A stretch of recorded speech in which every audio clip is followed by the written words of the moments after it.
고린도전서 16장입니다. 이제 끝이 보이네요.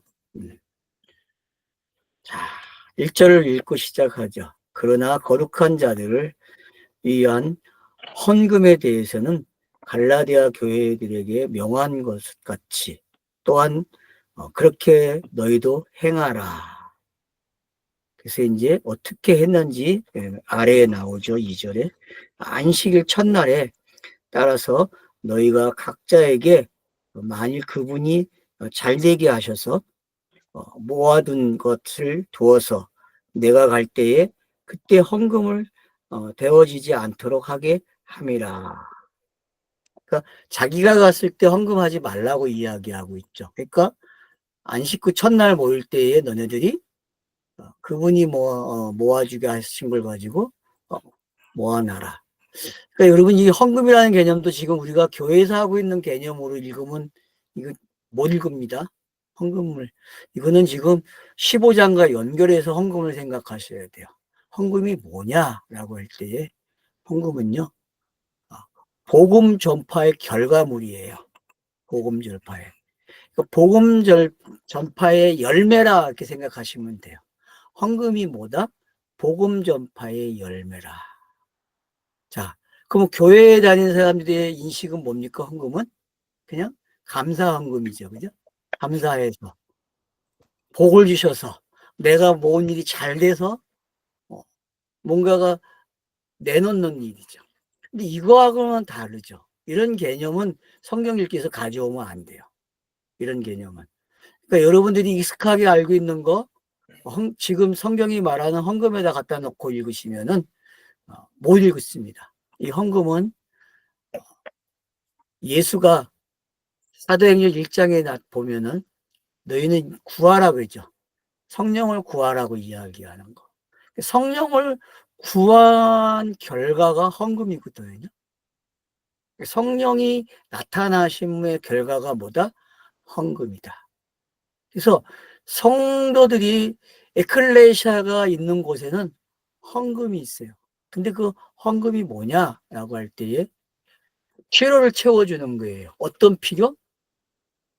여러분, 갈라디아서의 그 사도행전에서의 헌금은 다 어디로 갔습니까? 예루살렘. 그렇죠. 예루살렘으로 가요. 왜요? 예루살렘 교회가 핍박도 받았고 기근이 들어가지고 먹을 게 없어요. 그러니까 그걸 해결해 주기 위해서 보내는 거거든요. 그러면 여러분, 핍박이 있고 기근이 있다? 너무 재밌는 패턴이잖아요. 이거는 선지서만 읽어도 이 패턴이 뭔지 알게 돼요. 근데 자기들이 복음으로 인하여서 받는 핍박과 기근이거든요. 근데 그 복음으로 전파돼서 나간 곳에서 복음의 결과물이 자기들에게 도착을 해요. 그럼 어떻게 했어요? 예루살렘 교회가 생명을 얻는 거죠. 자기들이 생명을 뿌렸는데 그 생명이 다시 돌아왔어, 자기들에게. 이런 현실이 뭔지 깨달으시게 되면은 결국 이게 예수가 그리스도가 된 내용이었고, 우리가 성경을 읽으면은 이런 일들이 계속 일어나는 거죠. 계속 반복되는 거죠. 그래서 헌금이라는 거는 돈으로 한다 생각하시면 안 돼요. 헌금은 돈으로 하는 게 아니라 거듭난 자만이 하는 게 헌금이에요. 부활한 자만이 헌금을 할 수 있어요. 돈으로 하는 헌금은요, 그건 성경이 원하지 않습니다. 물론 역사적 현장에서는 돈으로 했겠죠. 돈이에요, 여러분. 근데 저는 그걸 돈으로 보지 않고 복음의 열매로 읽는 거죠. 그렇게 읽어야 가치가 있고 지금까지 해온 프리덤의 이야기, 에클레시아가 가지고 있는 이야기. 그래서 에클레시아의 모교회, 그 에클레시아, 예루살렘 교회는 모교회잖아요. 복음이 탄생된 곳이잖아요. 그렇죠? 복음이 탄생된 곳이에요. 거기에다가 확인을 시켜줘요. 확인을 시켜주니까 예루살렘 교회가 어떻게 됩니까? 위로를 받는 거고 힘을 얻게 되죠. 그게 계속 돌아가는 복음 전파의 능력 아닙니까? 어떤 곳에든지 지금도 일어나고 있죠, 그 일이. 그래서 각지각처에서 복음을 전하면 어떤 일이 일어납니까? 위로를 받고. 그러면 위로를 받으니까 그것도 거기서 필요한 것들이 채워지게 되고. 이런 일들이 계속 반복되고 있는 현상들이 이 땅에서는 일어나고 있단 말이에요. 이런 걸 뭐라 그런다? 아, 열매구나. 생명은 생명을 낳아요. 잊지 마세요, 여러분. 생명은 생명을 낳아요. 가짜는 가짜를 낳아요. 진짜는 진짜를 낳아요.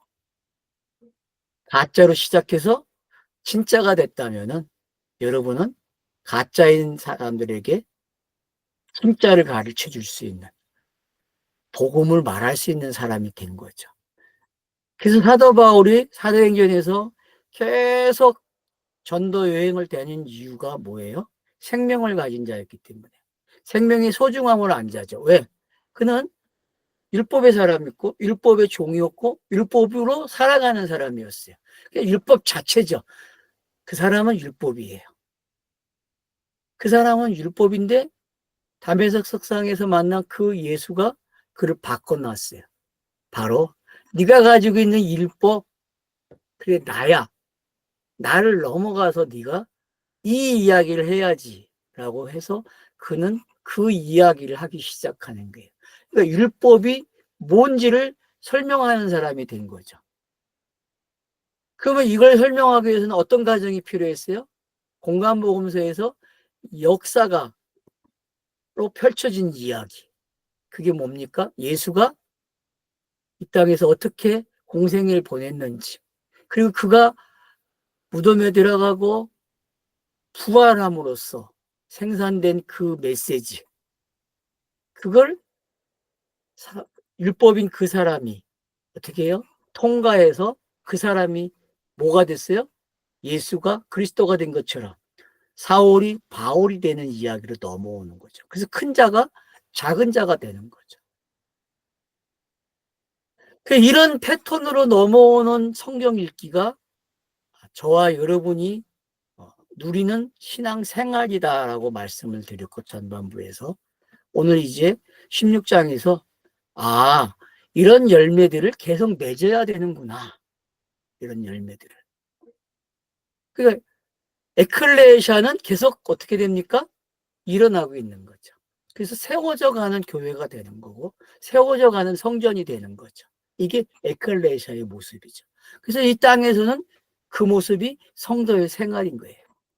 성도의 생활이 뭐냐라고 자꾸 물어보시는데, 신앙 강의와 지금 이 내용을 잘 들으시면은 성도의 생활이 뭔지 알게 돼요. 성도의 생활은 복음 전파예요.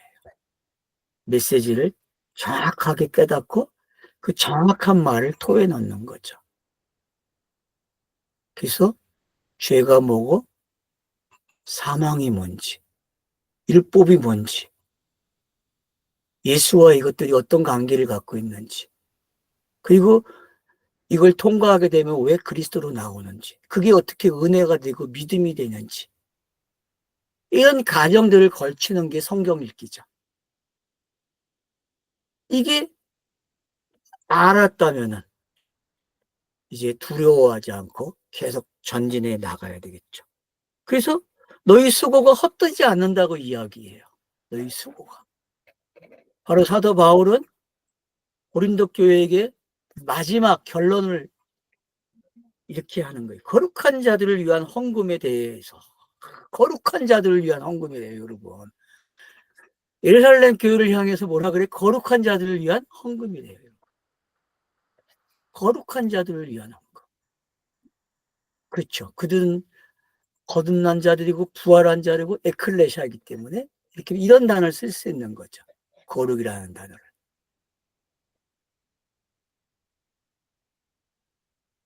그들을 위한 헌금을 할 때 이렇게 하라는 거죠. 왜요? 이런 가정이 있다는 이야기는 뭐예요? 교회가 어떤 공생의 어떤 절차를 따르고 있다는 걸 알 수 있는 거죠. 그러니까 교회는 어떤 질서를 가지고 있어야 된다? 공생애의 질서를 가져야 된다는 거죠. 공생애. 그래서 마태, 마가, 누가복음을 열심히 읽어야 돼요. 그래야 에클레시아 된 사람들이 공생애를 알거든요. 그래서 그 공생애를 통해서 만들어지는 과정들을 통해서 그게 완성이 되면은 복음이 되고, 그것이 사람을 살리는 이야기가 됨으로써 그게 헌금이 돼서 본교회로 돌아가요. 시작된 곳으로. 그러면 이게 진짜 선순환이잖아요. 아닙니까? 불교가 말하는 순환은 그건 가짜예요, 여러분. 세상 사람들이 말하는 순환은 가짜예요, 여러분. 왜? 그건 생명이 없는 거기 때문에요. 그건 생명이 있는 걸 설명해 주기 위한 하나의 방편으로밖에 사용 못 돼요, 여러분. 우리는 이게 된다니까요. 그래서 예루살렘에서 시작한 그래서 에베소에서 안디옥으로 옮겨지잖아요, 그죠? 사도 바울이 그래서 이제 안디옥에서 파송이 돼. 왜 안디옥에서 파송이 될까요?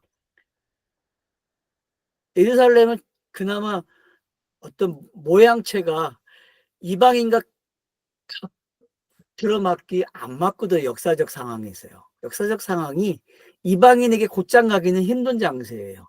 그러나 안디옥이라는 장소는 어때요?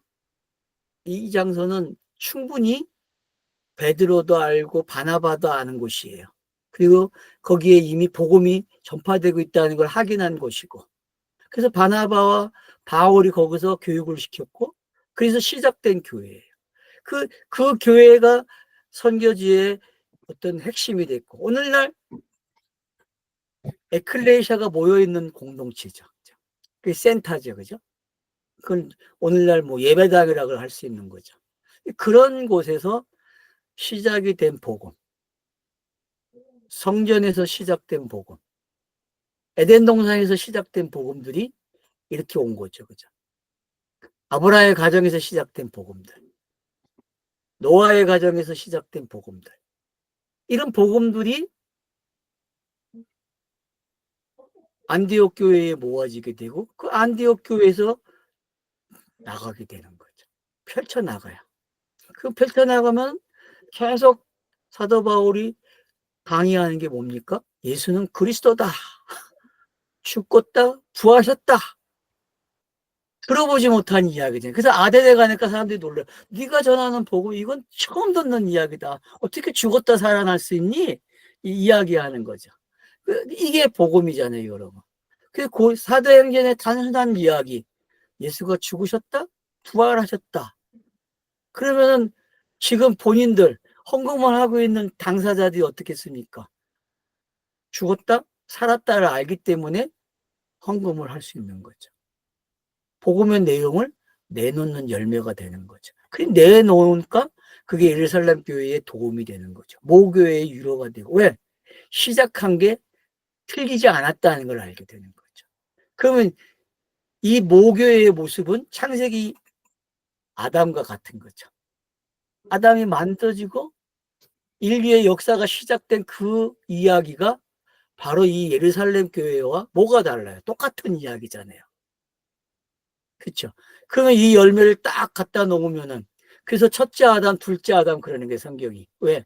첫째 아담이 한 게 틀리지 않았어요. 왜? 둘째 아담을 오게 했으니까. 이게 성경 읽기잖아요, 여러분. 성경 읽기는 첫째 아담이 나보다 실패했다 이런 얘기가 아니잖아요. 첫째 아담의 이야기 속에 이 둘째 아담이 오는 이야기가 담겨져 있는 거잖아요. 이렇게 읽어야 맞죠. 이건 죽일 놈이고 나쁜 놈이에요, 역사에. 맞잖아요. 그렇게 읽었잖아요, 우리가 성경을. 첫째 아담을. 아닙니까? 이놈 때문에 죄가 들어오고 사망이 들어왔어. 이렇게 얘기한다고. 이게 아니잖아요, 여러분. 이 첫째 아담이 그런 게 아니잖아요. 그러니까 열매가 이제 뭔지 알겠죠. 여기서 모교에서 시작된 이 열매가 어떻게 안디옥 교회와 이런 교회들을 통해 고린도 교회에 영향을 줬고, 이 고린도 교회가 어떻게 모교회에 확인을 시켜주는지. 맞죠?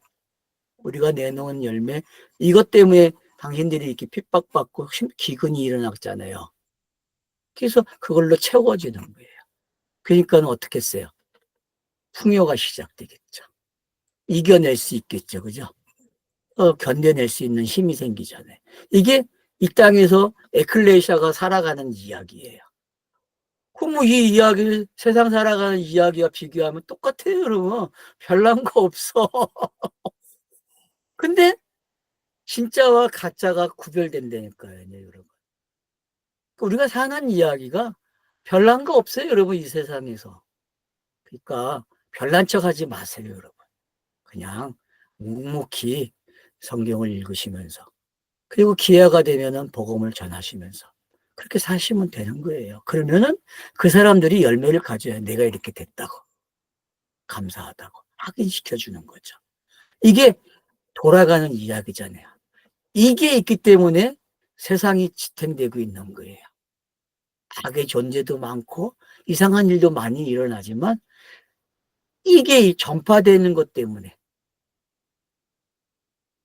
지금도 사람들이 웃으면서 살 수 있는 거죠. 그래서 이제 하는 방법을 보세요. 2절에 안식일 첫날에 그랬어요. 안식이 그러니까 안식일 첫날. 그러니까 안식일이 지난 첫날이죠. 오늘날로 뭐 안식일이 어느 날이냐 했을 때에 뭐 금요일 저녁에 시작해서 토요일 해질 때까지잖아요. 우리가 이 성경의 원력으로 보면은, 그러면 이제 바로 우리가 지금 이야기하는 빨간 표시가 뭐예요? 첫날이 되는 거죠. 그죠? 일상적으로 보면 그래요. 그냥 우리가 아는 평범한 지식이죠. 근데 여러분이 한번 새롭게 읽어보세요. 안식 후 첫날이라. 그러면 안식 후 첫날이 뭐예요? 우회와 맞추면은 부활의 날이죠. 그죠? 부활의 날이에요, 여러분. 그냥 안식 후 첫날은 무슨 날이다? 부활의 날이네. 부활의 날. 새로 시작하는 거잖아요. 그래서 뭐 교회의 생일이다 그러잖아요. 교회의 생일. 교회가 탄생된 교회의 생일. 부활이 교회의 생일로 그래서 축하하잖아요, 여러분. 너희가 각자에게 만일 그분이 잘되게 하셔서 모아둔 것을 두어. 여러분, 그분이 잘되게 해서 모아둔 것을 두어서. 참 번역하기가 이렇게 어려워요. 이 구절이요. 이 부분이 쉬운 게 아니죠. 말을 이쁘게 만들 수가 없나 봐요. 이분은, 이 번역하신 분이. 이해가 돼요. 이런 부분들은. 그래서 이런 절차가 있었구나. 이런 절차들이. 이런 절차들이 뭐예요? 제가 이걸 공간복음이라 이야기하는 거예요. 이런 절차들을. 이런 절차들이 있었기 때문에 이날 할 수 있는 거죠. 그러니까 이런 날이 있었기 때문에 사도 바울에게는 여정이 있었잖아요. 그죠? 긴 여정. 그 여정이 뭐예요? 이런 날들이죠. 그분이 대입해서 만들어 놓은 날들. 그런 날들이 있었기 때문에 열매가 탁 나오는 거죠.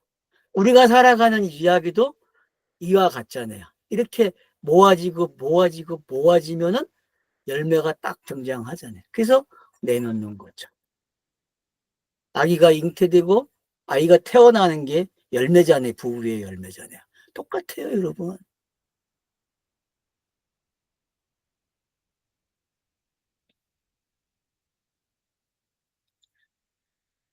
그래서 절대로 내가 갈 때 하지 말라는 거죠.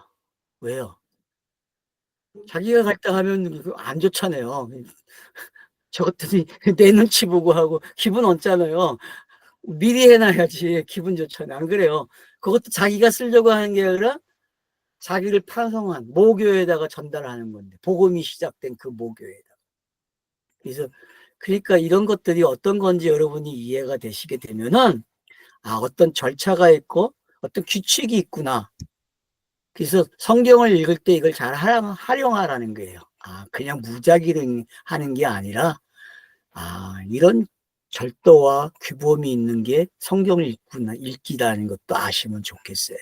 그래서 내가 변화되는 게 그냥 막 되는 게 아니고 이렇게 균형이 있는 게 있다는 걸 여러분이 아시면 좋겠어요.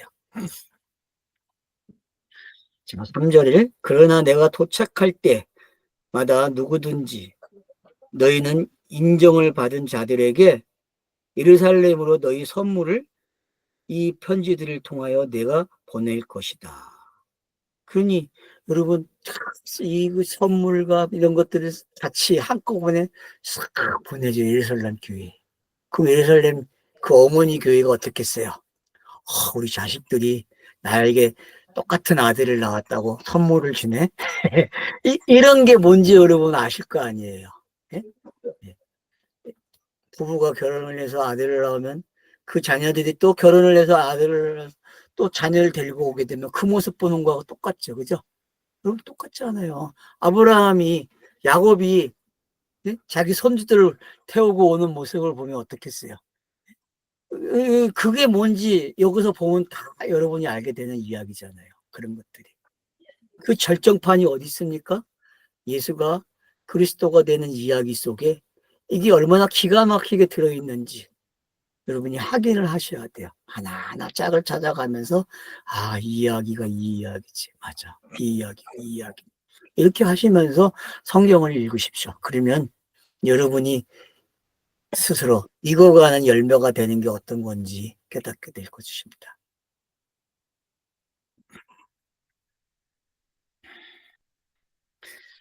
4절 그러나 만일 나도 가는 것이 적절하다면 그들은 나와 함께 갈 것이다. 모교에 가고 싶은 게 간절하죠. 그죠? 근데 갈 수 있어요? 못 갑니다, 여러분. 예루살렘에 가는지 안 가는지는 모르겠지만 이게 쉬운 게 아니죠, 여러분. 이게 그 성경을 연대기로 읽으면 안 된다는 게 어떤 건지 아셔야 돼요. 연대기를 읽으면 이게 어떻게 돼요? 가는 걸로 읽어지겠죠, 그죠? 네? 연대기를 읽으면 성경을 연대기로 편집을 해놓고 읽으면은 여러분 어떻게 할 것 같아? 사도 바울이 어쨌든 재판받으러 가잖아요. 그죠? 재판받으러 가서 로마까지 가는 이야기가 또 기록이 되잖아요. 그러니까 그런 게 뭔지 여러분이 이해를 하시게 되면은 만약에 예루살렘에 간다면은 거기서부터 또 다시 시작되는 거예요. 뭐가? 에덴에서 시작해가지고 노아까지 오는 이야기가 반복되고 노아의 이야기가 또 아브라함에게 오는 반복되듯이 이 이야기가 또 반복되는 거예요. 그러니까 여러분들이 사도행전에서도 얼마나 반복이 많은지 아셔야 돼요. 매 교회마다 장소가 이동될 때마다 반복되고 있고 큰 반복이 있어요. 핵을 긋는 방법들. 그래서 항상 안디옥으로 돌아왔다가 예루살렘, 예루살렘으로 왔다 안디옥으로 이런 돌아오는 것까지 여러분이 확인을 하시게 되면은 이게 뭔지 알게 돼요. 그래서 성경이 반복되는 이야기라는 게 확인되고 어떤 우리에게 무엇을 가르쳐 주기 위해서 계속적으로 놓치지 않는 패턴이 있다는 거죠. 그 패턴을 읽어내게 되면은 결국은 저와 여러분이 성경을 잘 읽는 사람이 되는 거예요.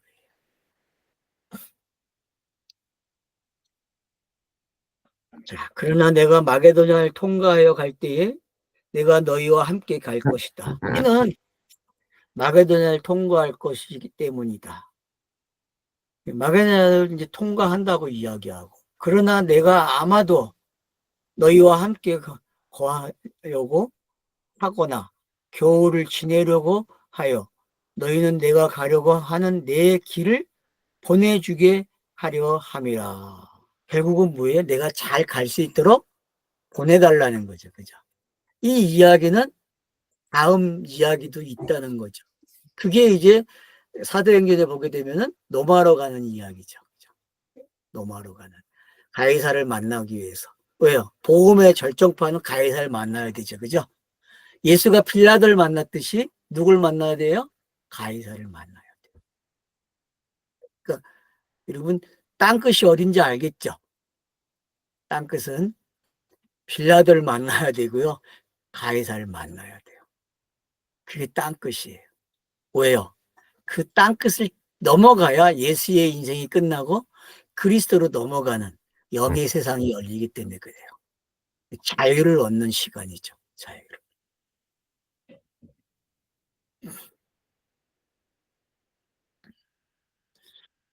이는 이제 내가 지나가는 길에 너희를 보내기를 원하지 않으니 주님이 허락하시면 이는 내가 너희와 함께 어느 정도 기간을 거하기를 소원한다. 자기 일정을 미리 이렇게 설명함으로써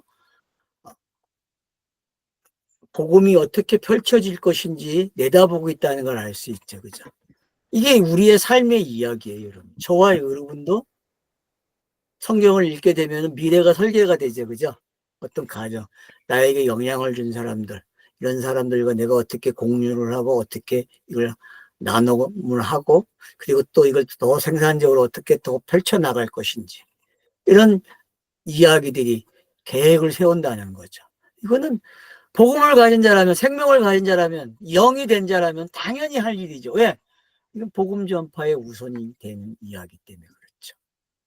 그래서 사람이 살아가는 이야기는 항상 이런 계획이 있잖아요. 뭘 하든 간에 마찬가지예요. 물건 하나 만들려면은 계획을 세우고 설계들 만들어내고 그 설계 하나하나 부분을 또 가지고 설명을 해야 되고 거기서 절차를 만들어내 이런 모든 것들이 어떤 건지 알잖아요. 지금 그런 절차들이 잘 기록됨으로써 4대 행전을 읽는 효과도 나타나게 되고 4대 행전을 통해서 읽는 방법을 알게 되는 거죠. 아, 4대 역사적으로 일어난 이 사건과 이 성경이 어떻게 믹스가 되고 있는지 선지서의 역할과 같은 거죠. 여러분.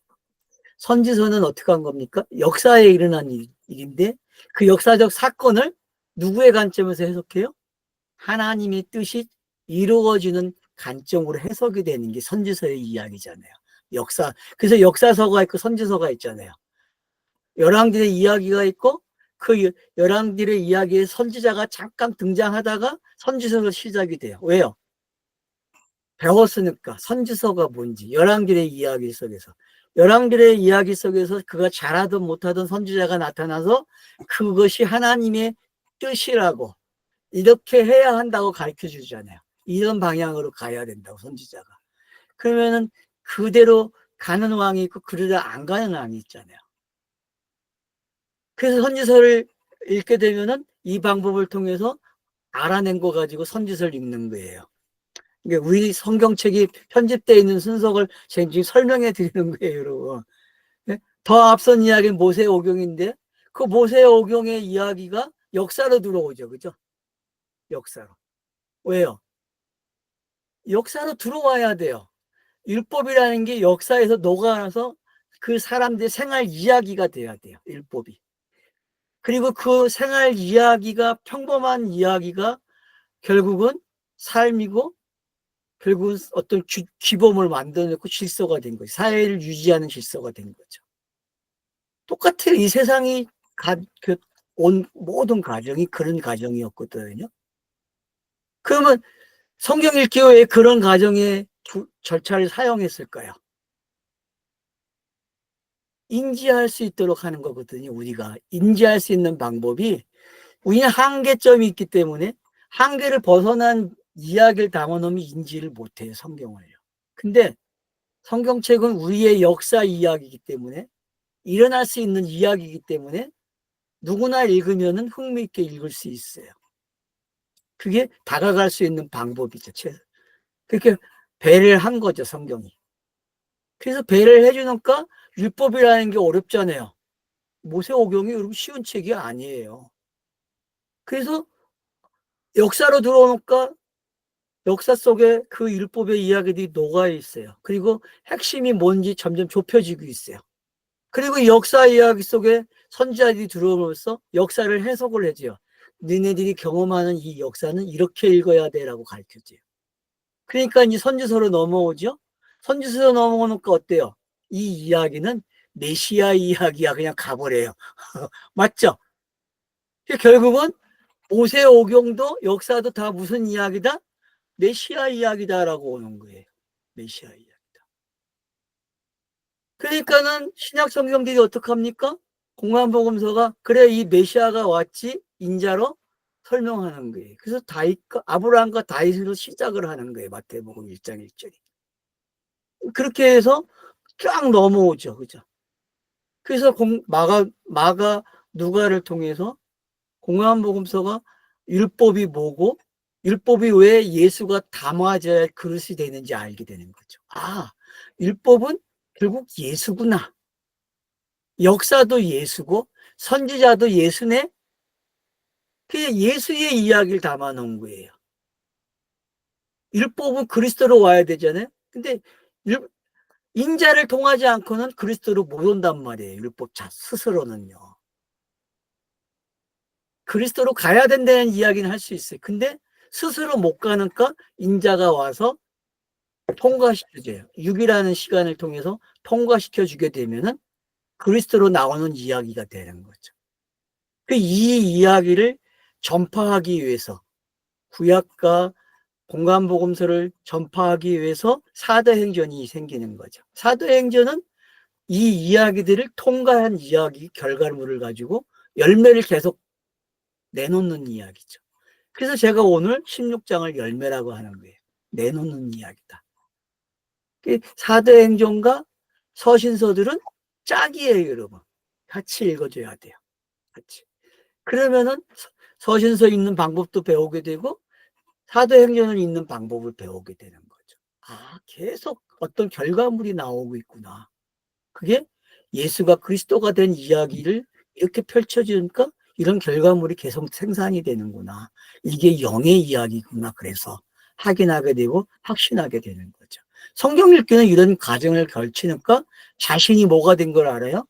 아, 내가 거듭났구나. 내가 에클레아샤네. 내가 부활체야. 이런 확신 속에 있기 때문에 이게 열매가 돼서 또 열매로 넘어가고 또 열매가 되기 위해서는 순이 나와야 될 가정이 땅에서 죽어야 되고 하는 모든 과정들이 또 있는 거예요. 그래서 여러분들이 창세기 1장에 있는 그 내용들이 어떻게 계속 펼쳐지고 있는지를 알게 되는 거예요. 역사는 돌고 돌아요. 그래서 새로운 게 없다고 그러잖아요. 맞죠? 사도행전은 지금 우리에게 새로운 것이 없다는 걸 가르쳐주고 있어요. 뭐에 대한 새로운 거? 복음에 대해서. 복음에 대해서. 복음이 없는 삶, 거듭나지 않는 삶은 전도서가 말하는 대로 헛되다라고 이야기하는 거죠. 근데 그 헛된 걸 말하는 사람은 뭘 알아요? 진리로 갈 수 있는 기회가 생기는 사람이에요. 그게 전도서죠.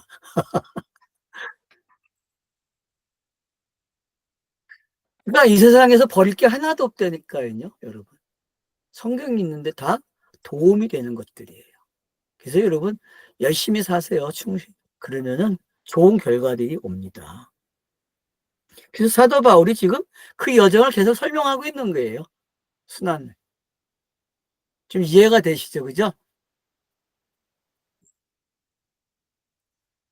자, 그래서 이제 8절 보면은 그러나 내가 오순절까지 나는 에베소에서 거하려고 한다.